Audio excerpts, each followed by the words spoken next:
what's funny though is that and I'll tell you this straight up, if we weren't able for the kids to do School of the Air back to Australia, I wouldn't have done it. They had to do the Australian curriculum and keep the authenticity of them being Australian, because being around all the American accents, they're obviously not as thick as mine and Rachel's, but they still need to be culturally Australian while they're in America. And when we're in the office, the guy's like, I'm sorry, we just can't do this for you guys because you're living in America and you have access to schools.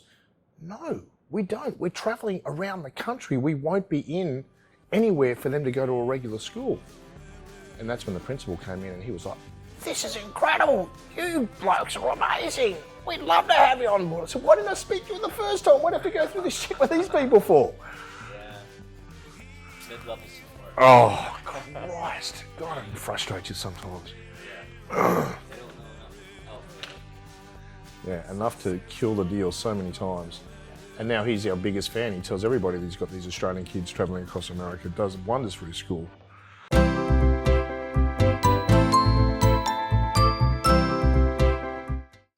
We do School of the Air back through Australia. It's called Long Reach School of Distance, and we communicate through our teachers during email. So we go online, get our books sent over here, and we do our worksheets and then send them back through.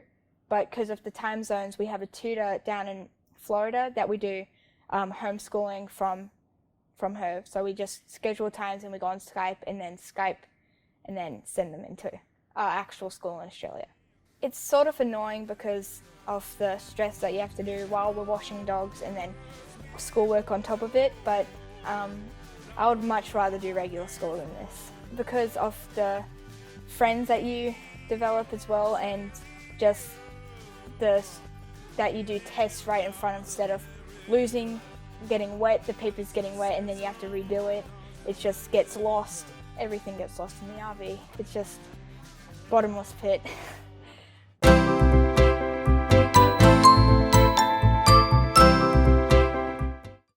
Well, it made me feel really sad and disappointed that I was going to miss out on the high school experience in America, because I was definitely going to finish high school in Australia, but I was going to start it over here, I think. So I had my best friend Brooklyn. She's down in Florida, and her and I were going to school together, so we were going to experience all the high school experiences together. So it did make me pretty upset when I left, and I miss her so much, but I think with us talking over the phone, I think that's enough for now. And then after this trip, we get to see her again.